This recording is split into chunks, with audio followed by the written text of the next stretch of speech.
Hi, my name is Rick with Beat Up the Sun. In this session, we're going to work through all 25 poses from level 3 of the Your Yoga series. These poses build on the fundamentals that we developed in levels 1 and 2. Safety is of the utmost importance, so please develop proficiency with levels 1 and 2 prior to beginning level 3.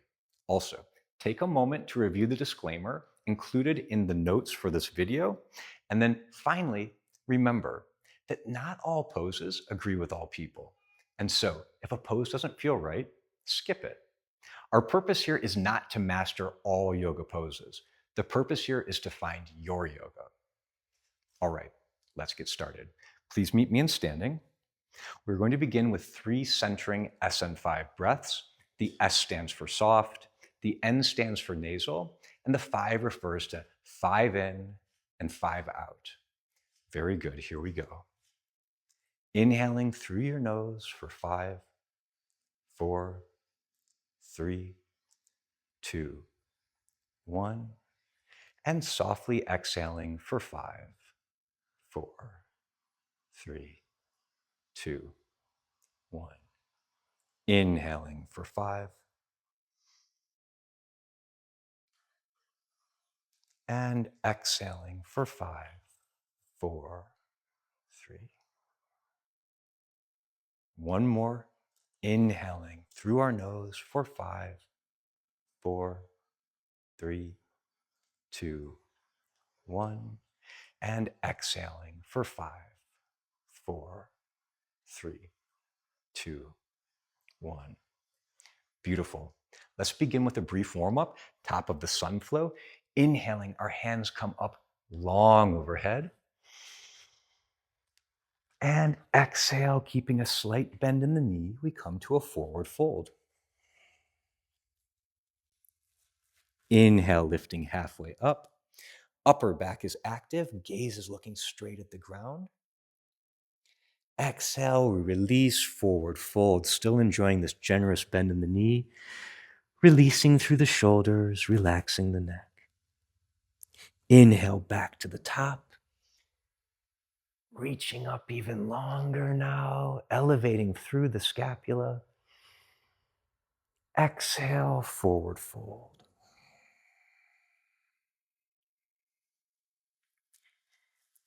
Inhale, lifting halfway up. Exhale, forward fold. For this last time around, I'll change my orientation. We're inhaling back to the top. Exhale, forward fold.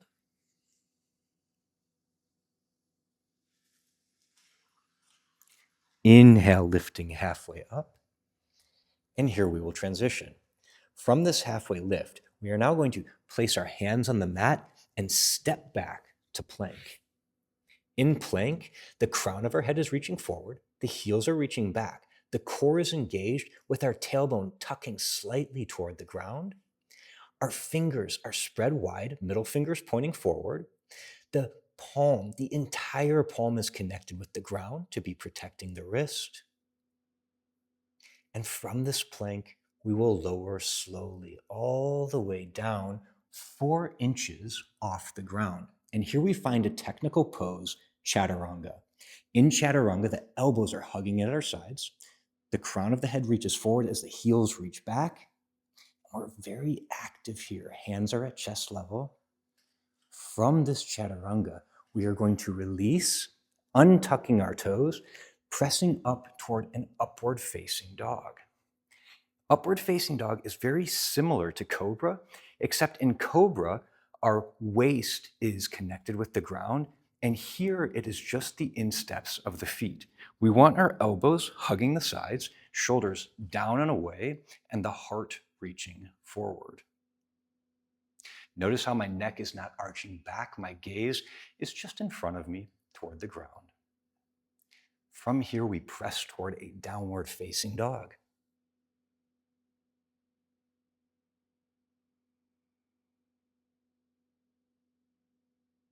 Finding your downward facing dog, once again, middle fingers are pointing forward. The entire palm is connected to the mat. Oftentimes the weight will come into the outer edges of the hands. We want to be pressing in with that index finger knuckle, pressing in with that thumb knuckle. That way we're evenly distributing the weight through the entire hand. In our downward dog, we keep a slight bend in the knee. We're opening through the shoulders, softening the neck. Now we lift the heels, lower the knees, and step to the front of the mat, lifting halfway up and exhaling, forward fold, right back to our top of the sun flow. Inhaling now, hands coming up to the sky. Exhaling, drawing our hands to prayer. And so right there, we introduced 3 new poses. We introduced the plank, chaturanga, and upward facing dog. These 3 poses are going to help us complete one of the most classic flows in yoga called Surya Namaskar. Here is Surya Namaskar. It starts with top of the sun flow. Inhaling, our hands come up long overhead. Exhale, forward fold. Inhale, lifting halfway up. Exhale, placing your hands on the mat, stepping back to plank. From here, we are lowering down to chaturanga before untucking our toes, pressing toward upward facing dog. Back to downward facing dog.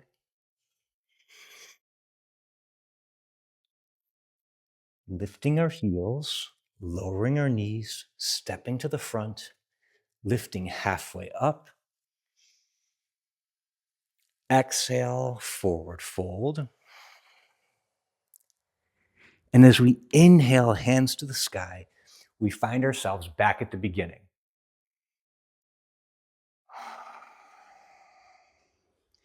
And so now you could cycle through Surya Namaskar as many times as you choose, starting with that hands to the sky, forward fold, halfway lift, then placing your hands on the mat, going through plank, chaturanga, upward facing dog, downward facing dog, and then coming back, halfway lift, forward fold, hands to the sky. That's our Surya Namaskar. It's a really great flow. It's wonderful for warming up, very active, challenging through the chest, especially as we go through those planks, the chaturangas, the upward facing dogs. One thing that's worth noting here is that when we go from plank to chaturanga, one modification is that you can lower all the way to the ground as if going toward the prone position. Once you've done that, if instead of upward facing dog, you would like a baby cobra or a cobra, that's a really effective modification for that upward facing dog. And you might even start with a baby cobra or a cobra before warming up to the upward facing dog. So those are a couple good modifications for you to consider. All right, very good. We are now going to come back to the beginning of Surya Namaskar, and then we're going to transition into a new flow. Here we go. Inhaling. Our hands come to the sky. Exhale, forward fold. Inhale, lifting halfway. Exhale, placing your hands on the mat, stepping back to plank. Now, we're lowering chaturanga. If you'd like to go all the way down, you may. We're inhaling up to an upward facing dog, or maybe a cobra if you would prefer, before heading to downward facing dog. Establish your downward facing dog. And once you have done so, we are now going to introduce three-legged dog. In three-legged dog, we'll start with our right foot. The right foot is reaching long behind us. We keep our hips square to the ground. We keep our shoulders square. And we're stretching the line from our right wrist through our right heel, creating as much length as we can.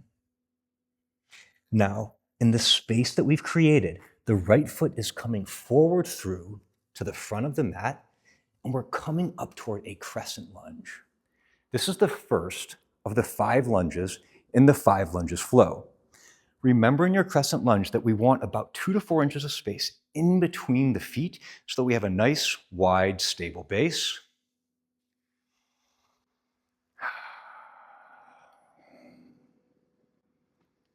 From crescent lunge, we will now allow the right hand to come to the heart as the left hand initiates a twist. The tendency here will be for the shoulders to lunge forward. Try to keep the head stacked over the spine, over the pelvis as you initiate this twist. And if you'd like to, you have the option for the right hand to open behind you. If you open the right hand, keep the energy in the right shoulder so that the twist is initiated from the torso.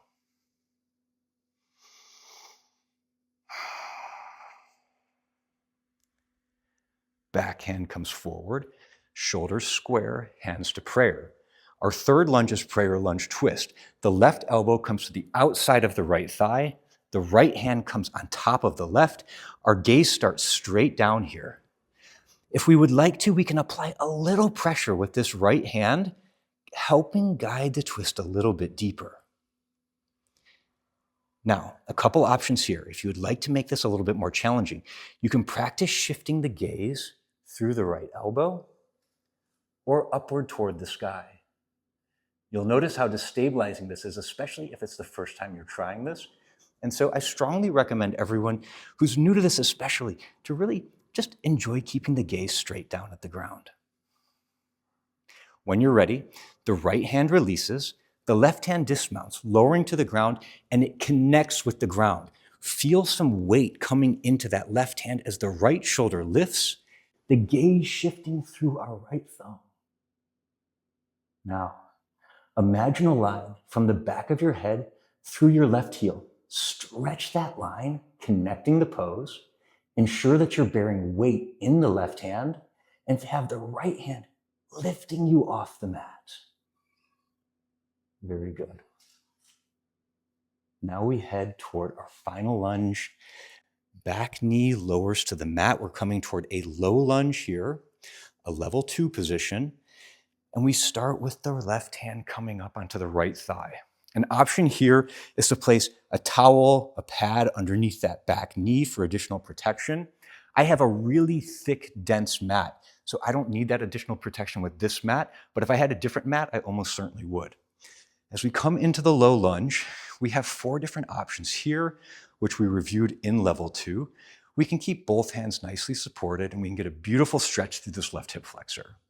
Additional options, the left hand can dismount, lifting up, creating a stretch from the left pinky through the shoulder, side, and into the quad.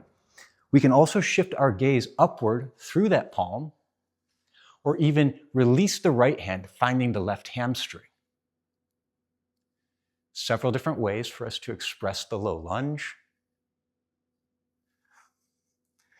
But you might find that this supported shape gives you best access to the deepest stretch. And so I'd strongly encourage you to consider just keeping it nicely right here at level 1.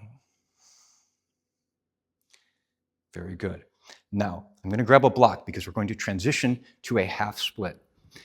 And in this half split, the block is really going to help us. It's going to lift the ground up to us. So from this low lunge toward the half splits, we place the block on its highest level, and then we are going to be straightening the front leg, active through the front ankle, front toes lifting up, and we are squaring the hips, squaring the shoulders, keeping the back long. We're not arching here. Hinging at the hips, leaning into the block, creating a really nice stretch through the right hamstring.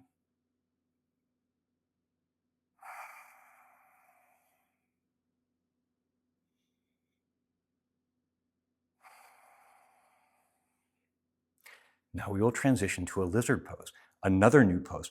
Placing the block off to the side, we are going to be coming onto the toe of the back foot as both hands anchor in the mat.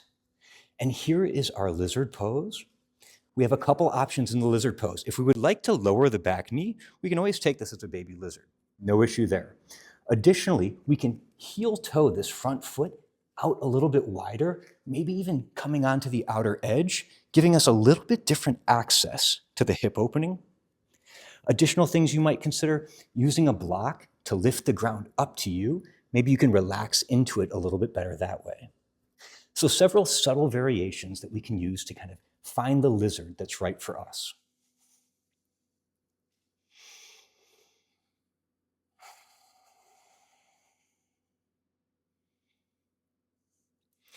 Very good. Now, from this lizard, we're going to be very active with our hands in the mat, so active that the front foot becomes a little bit light so that we can slide it back to plank. From plank, we lower our knees, tabletop, and rest in child's pose. Very good.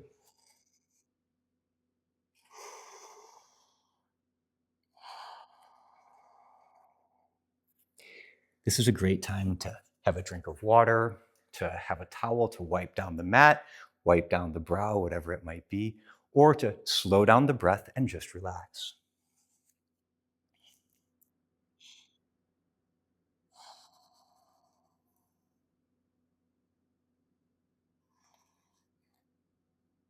Excellent. Now we're lifting up to our tabletop. From our tabletop, we're just transitioning toward tucking our toes and pressing downward facing dog, where we're going to repeat that last sequence now on the other side. So taking a moment here to establish your downward facing dog, really good hand posture, fingers spread wide, the entire palm is connected, pressing long through the shoulders, maybe slight pedaling of the feet. Now, three-legged dog, keeping shoulders square, hips square. The left foot reaches long. We're stretching that line from the left wrist through the left heel, creating as much length as we can. And then in the space created, the left foot is coming forward through to the front of the mat, where we lift up toward our crescent lunge. Once again, making sure that we have nice width between the feet, knowing that we have the front knee just about over the front heel. We're not caving too far in, caving too far out. Establishing good lunge posture for the beginning of the 5 lunges series. This is crescent lunge. The second lunge in the series has left hand coming to heart, right hand reaching forward, initiating the twist. And here, once again, we can invite the left hand to open if we would like to. It's perfectly acceptable to keep the left hand at our heart. If the left hand opens, keep the energy in the left shoulder so that's the torso guiding the twist. Gaze stays forward through our front thumb.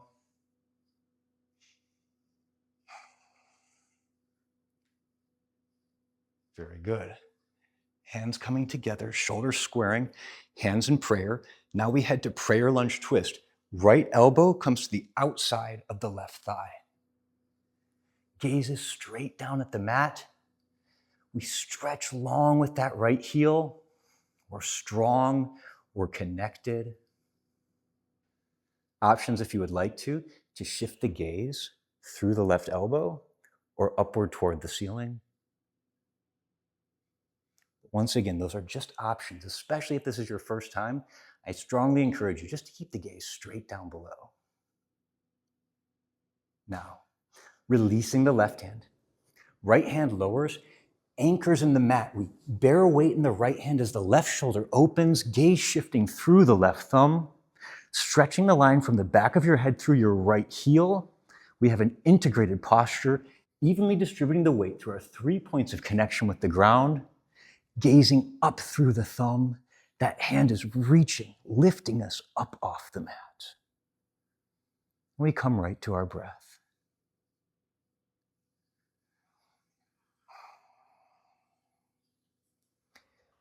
Now we will leave this runner's lunge twist, elevated hand lowering, coming toward our 5th lunge. It's the low lunge, lowering the back knee. Option to place a towel underneath once again, lifting up, coming into a supported low lunge. Once again, we have our 4 options. Level 2, we could lift the right hand. Level 3, we could shift the gaze. Or we could dismount the left hand, finding the right hamstring. I will finish with both hands in the supported position, level 1. And now our next destination is the half splits. So here I'm introducing the block again, and I'm getting ready to straighten the front leg, lifting the front toe, keeping both hips square, both shoulders square, and we're creating this nice stretch through the left hamstring. The back is long, we're hinging at the hips, we're not rounding through the upper back. We're coming in, enjoying the stretch.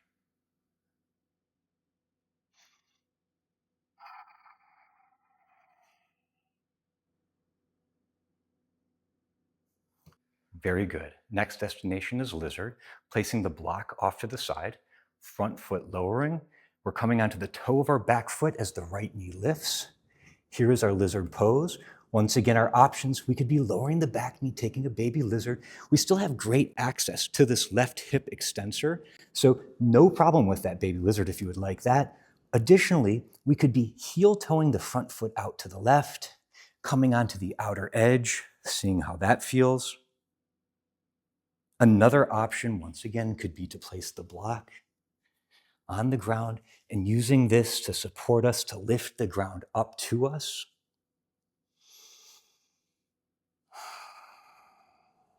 So many little options.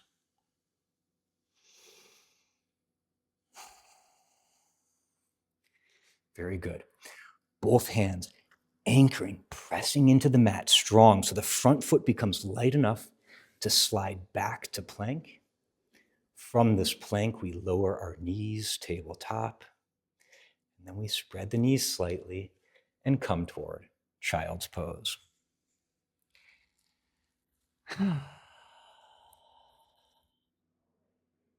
Great work, everybody. It's a great time once again to get a drink of water. I'm going to use this to wipe down the brow, to wipe off the sweat. A good workout in here. So we'll just dry off. I might keep this guy handy right next to me in case we need it again. Very good.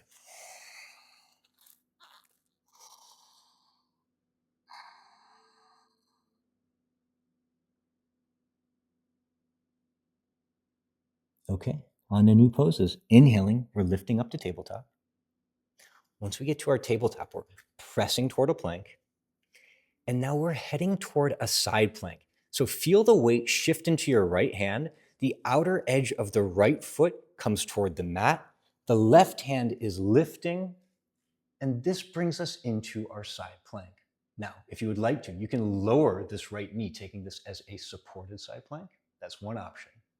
Additionally, if you would like it a little bit more challenging, you can stack the left foot on top of the right, narrowing your base of support, or even lift that left foot, introducing a little bit of hand play. Several ways to explore this side plank. As we lower, we're going to do so in control, attempting to hover the left hand above the mat, choosing to place it on the ground before lowering to tabletop, lowering to child's pose. And from this child's pose, we're heading straight forward toward locust pose. Locust brings us into the body flow region. Chest is on the ground. In our locust pose, the hands reach back. Energy shoots from the shoulders through the fingertips, palms facing each other, thumbs toward the ground. As the energy from the shoulders lifts the chest, the heels also lift. Now, to feel this as one integrated whole posture, we want to imagine a connection from the back of our head, down our spine, through the glutes, into our heels. Connect that line.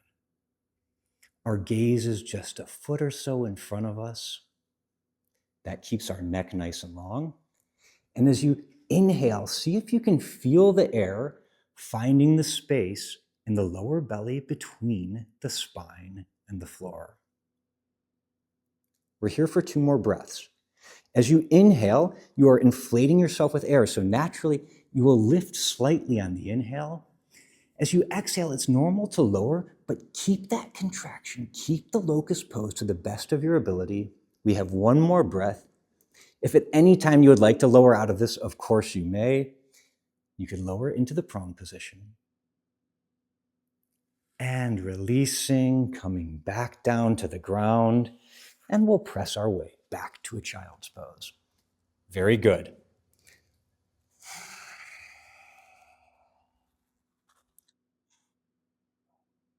In this child's pose, you might find it more relaxing to rest the forehead on the mat, to rest the elbows on the mat.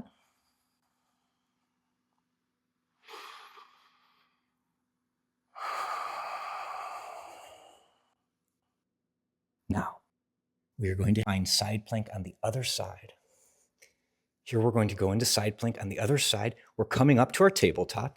Then we press toward our plank, set a good plank here, then shift the weight into your left hand. The outer edge of your left foot lowers toward the mat, right shoulder lifts, and once again, we have our variations. We can lower the lower knee, taking this as a supported side plank, or we could even be stacking the right foot now on top of the left, maybe lifting that right foot, extending the right hand. Several variations here.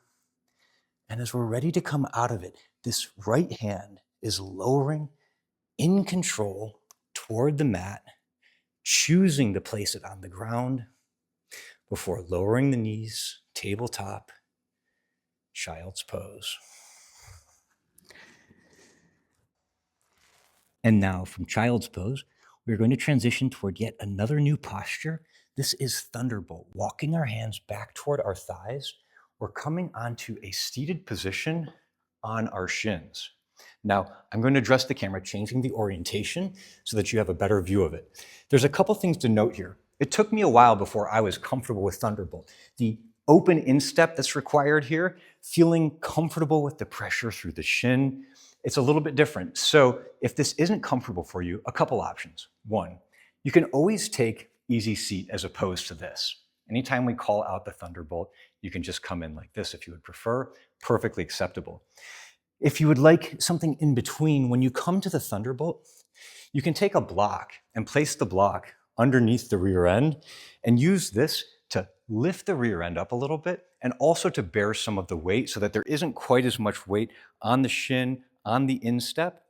Of course, we can also develop this with using blankets underneath the knees, blankets under the shins, blanket under the instep. So several ways that we can start to work our way into this posture if it's something that you'd like to explore further. All right, that concludes the first half of this introduction to level 3 from the Your Yoga series. We'll conclude here and then pick back up with part 2.